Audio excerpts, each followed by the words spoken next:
বহুকাল আগের কথা। এক জঙ্গলে 4টা শিয়াল একসাথে থাকত। সেই জঙ্গলেরই একটু গভীরে একদল হাঁস থাকত। এখানে যে এতগুলো হাঁস একসাথে থাকতো এ খবর শিয়াল 4টা কিছুই জানতো না। একদিন একটি হাঁস জঙ্গলের বাইরের দিকে চলে আসে, আর আসতেই সেই 4 শিয়ালের সামনে পড়ে যায়।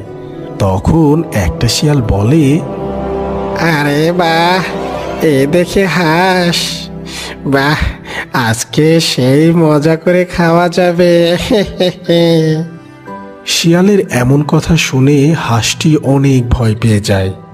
হাঁসটি কিছু বুঝে ওঠার আগেই শিয়াল 4টা হাঁসের উপর ঝাঁপিয়ে পড়ে, আর হাঁসের হাত পা ছিঁড়ে ছিঁড়ে খেতে থাকে। আহ, হাঁসের মাংস খেতে দারুণ স্বাদ। অনেক দিন পর এমন হাঁসের মাংস খেলাম। হ্যাঁ রে, তুই ঠিকই বলেছিস। এ জঙ্গলে যে হাঁস দেখাই যায় না, তাজ হঠাৎ এদিকে হাঁস আসলো কই থেকে রে? তাই তো, এটা তো ভেবে দেখিনি। ওই দিক দিয়ে হাঁসটা এসেছে।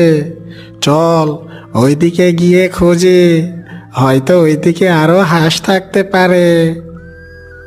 এই কথা বলে সবাই হাঁস খুঁজতে চলে গেল। ওদিকে হাঁসের নিখোঁজ হওয়ার খবর সব হাঁসদের কাছে পৌঁছে গেল, আর তারা সবাই অনুমান করে নিল যে তাদের সদস্যকে শিয়াল ধরে খেয়েছে। কেননা এই জঙ্গলে শিয়ালের উৎপাত অনেক বেশি।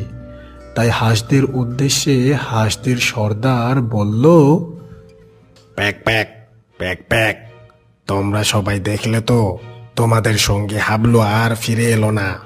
তোমাদের কত করে আমি নিষেধ করেছি আমাদের এই ডেরার বাইরে যেন না যাও, তাও তোমরা কোনো কথাই শোনো না আমার। এই জঙ্গলের সর্দার হিসেবে আমি আজ ঘোষণা করছি, আজ থেকে এই ডেরার বাইরে যাওয়া সম্পূর্ণ নিষেধ। আর যে আমার এই আদেশ অমান্য করে বাইরে যাবে, সে আর জীবনেও আমাদের ডেরায় ফিরে আসতে পারবে না।